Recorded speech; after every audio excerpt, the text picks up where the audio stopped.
Полилиния один из самых простых, но в то же время достаточно сложных инструментов. Это линия, которая может быть и отрезком, и дугой. В том числе она может быть и сплайном. Сейчас это мы посмотрим. Итак, мы можем рисовать полилинии, можем отменять последние наши действия. Правая кнопка отмена, либо в командной строке набираем букву О, если русская версия. Также полилиния, помимо того, что она может быть ровная, мы говорили, что она может быть дугой. Дугой просто. Вот сейчас мы смотрим. Это рисуется стандартный режим, когда каждая дуга рисуется без углов. Дуга может быть через центр. Указываем центр и указываем, как она будет отсечена. Дуга может быть по направлению. Указываем направление, и дуга будет идти как бы от угла направления.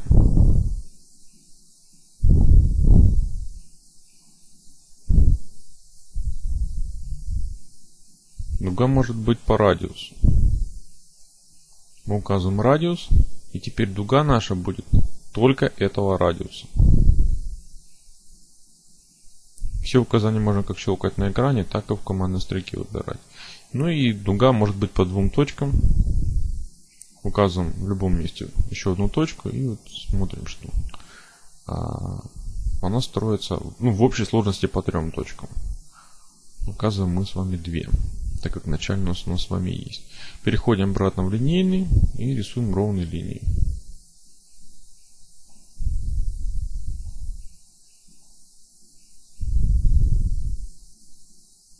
Если нажать еще раз Enter, то возвращается, откуда началось рисование наше. Полилиния имеет такое свойство, как ширина. Ширина — это не толщина. Отличительная особенность ширины от толщины в том, что, во-первых, она может иметь начало, может иметь конец. В одном месте будет шире, в другом уже. Если мы укажем ширину в 2 направлениях, то тогда у нас будет получаться как бы широкая линия. В чем отличие ширины от толщины? В том, что толщина не зависит от масштаба. Если мы с вами установили 0,5, то удаляясь или приближаясь, она будет оставаться 0,5. А ширина, она масштабная. Если вы поставили какую-то толщину, то в зависимости от вашего масштаба толщина будет либо меняться, либо не меняться.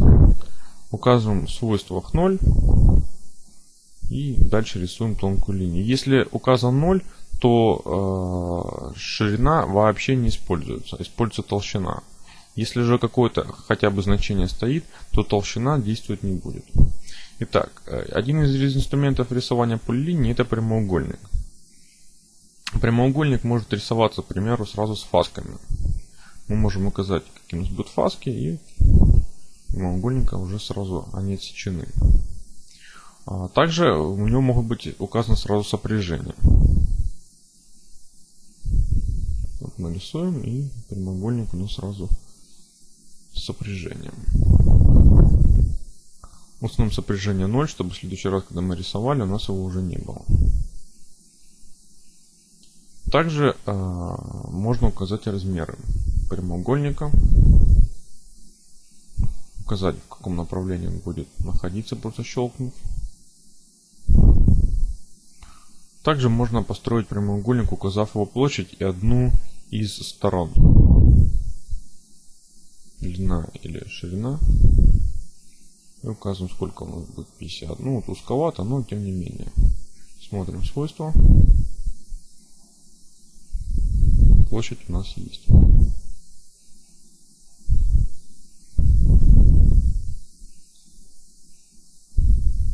Итак. Также можно еще рисовать прямоугольники сразу под углом. Но не забывайте убирать в свойствах, иначе не будет последующий рисоваться под тем же углом. Вот у нас есть с вами тут ракозяброчка такая. Начнем редактирование. Редактирование осуществляется двойным нажатием на самой полилинии. Вот, правая кнопка, выбираем какие свойства. К примеру, убрать сглаживание, добавить сглаживание или сделать сплайн. Сплайн — это не значит, что полилиния стала сплайном. Это значит, полилиния имеет свойство сплайна. Вот, но тем не менее это осталось полилинией. Если мы дважды опять же нажмем, уберем сглаживание, то это станет обратно полилинией. Можно поменять там ширину, а также можно добавить вершины. Правой кнопкой вершина перемещаем крестик до нужного нам места и нажимаем кнопку «Вставить». Впереди лежащем отрезке будет отложен новая вершина. Можно перемещать там вершины, если какие-то там совместились там случайно. Добавлять, к сожалению, удалять нельзя. Выход, вершина, ширина, полуширина. Это все свойства, относящиеся к полилинии. Также можно, к примеру, несколько полилиний объединить. Также дважды нажимаем на полилинии, говорим «Добавить», выделяем линию, которая у нас есть, с той, которую мы хотим объединить. Вот теперь, пожалуйста. Это один объект. Также можно, к примеру, взять несколько отрезков и дуги, выбрать кнопку «Редактировать полилинию». Щелкаем на отрезок, он говорит переобразовать полилинию, отрезок в полилинию, да. Потом говорим правой кнопкой «Добавить» и выделяем последующие отрезки. Пожалуйста, у нас получилась полилиния. Также сплайн редактируется как и полилиния дважды. Вызываются свойства дополнительные. Ну и можно сплайн преобразовать в полилинию, указав там точность нужную.